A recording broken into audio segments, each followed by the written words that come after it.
All right, so today we've got what looks like a classic American story, right?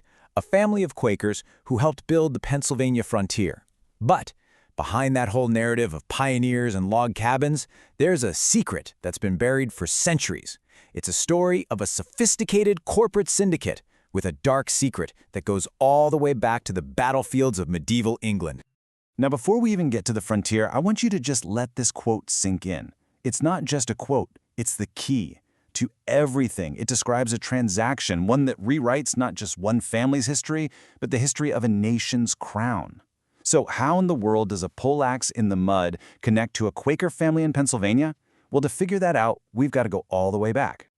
Okay, let's set the scene. It's the 1680s. The Gardner family, they show up in colonial Pennsylvania with William Penn himself. And on paper, they're just Quakers, right? Looking for religious freedom, a new life, the whole American dream thing. But here's the thing. They weren't simple farmers. Oh, no. These guys were operators.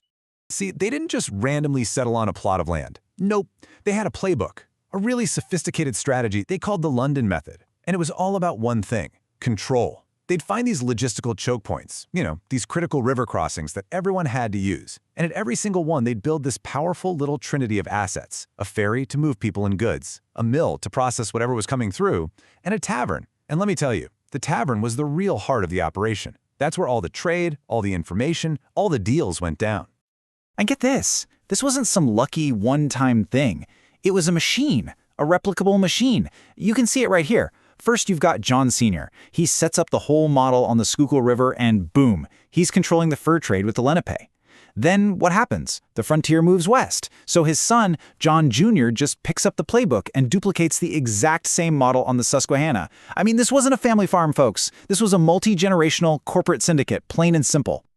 And their power just exploded from there. We're talking way beyond ferries and mills. They basically became private military contractors, subcontracting to build roads for a land speculation company run by, get this, George Washington. They were leveraging family ties to Native American tribes, maybe even through marriage, to get these exclusive trade routes that nobody else could touch. One of them was literally Washington's personal bodyguard. I mean, these guys were the definition of power brokers, playing every side against the middle for their own gain. Okay, so this is where it gets really interesting. This is the big question, right? This level of strategy, this way of seeing the brand new American frontier not as a place to build a home, but as a chessboard to be won. Where does a family of simple Quakers learn to do that? How do you show up in a new world with what is essentially a corporate franchise model for domination already good to go? Well, the answer, believe it or not, was hiding in plain sight the entire time. It was right there in their name. So to crack this thing open, researchers had to go way, way back, deep into the past. And what they found was that the key wasn't in finding some new document. It was in realizing that what everybody else had written off as just historical noise, static, was actually a code. A deliberately constructed cipher. Just look at this list. It's wild. For hundreds of years, historians would see all these different names in the records and just shrug. Spelling errors, typical medieval stuff. But what if it wasn't an error? What if all that inconsistency was intentional? What if it was camouflage? A brilliant way to run your operations across different countries, different languages, different businesses, and make it impossible for anyone to connect the dots. So how do you cut through that kind of camouflage? Well, researchers built a tool to do it. They nicknamed it Sir William's Key. And you can basically think of it like a superpowered search engine for history, with a crazy smart spell checker.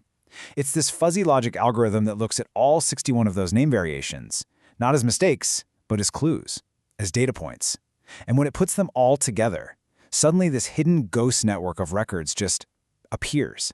Financial ledgers, weapons warrants, secret letters, all stuff that was completely invisible before. And the moment you turn that key, the result is just stunning. All that noise, all that static, it just collapses into one single crystal clear signal.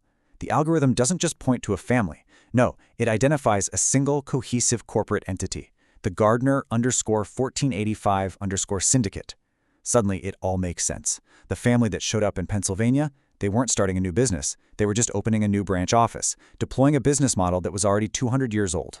So what was this centuries-old family business? Wool trading, mostly. But it turns out they had let's call it a side hustle. A very profitable one. Regime change.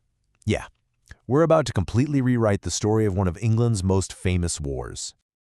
Okay, so we all know the story of the War of the Roses from history class, right? This big, noble war between two royal families, the Yorks and the Lancasters, that all comes down to the Battle of Bosworth Field.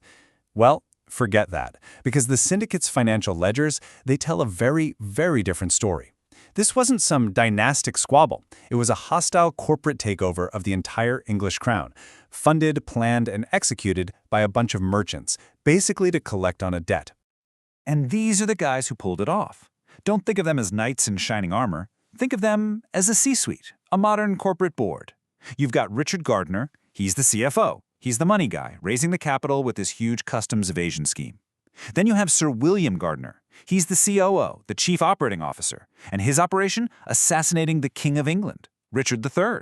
And of course, you've got the legal team, Thomas and Stephen Gardner, to launder the whole story afterwards and make sure everyone got their payout. Okay, I know what you're thinking. That is a huge claim, and a claim that big needs some serious proof. Well, the researchers didn't just come up with a cool theory, they found the receipts. I'm talking about an unassailable primary source paper trail. All right, Exhibit A, the murder weapon. Researchers uncovered an actual warrant for 40 poleaxes, issued directly to who? William Gardner, our COO. And this isn't just a random detail.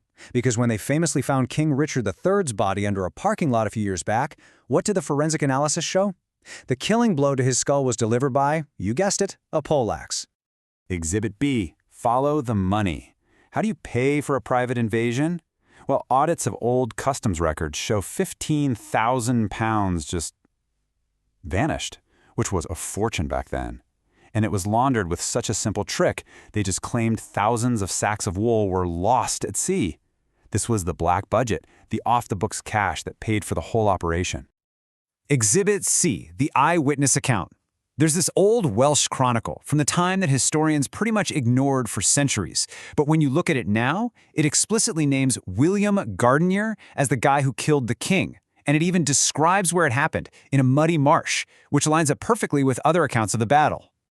And finally, the real kicker, the settlement. Less than a year after the battle, the new king, Henry Tudor, issues a general pardon. And guess whose names are on it? Every single member of the Gardiner Syndicate, all of them, pardoned at the exact same time. This wasn't some blanket pardon for soldiers who fought in a war. This was a legal document. This was the final invoice being paid on a successfully executed contract. So there you have it. The humble Quaker family on the Pennsylvania frontier, they were the direct descendants of a corporate syndicate that literally bought, sold, and delivered the English crown with a poleaxe. Their story just completely upends how we think about the past. And it really forces you to ask a pretty chilling question, doesn't it? What other huge moments in our history weren't really about kings and destiny and divine right, but were just about a ledger of debts waiting to be violently collected?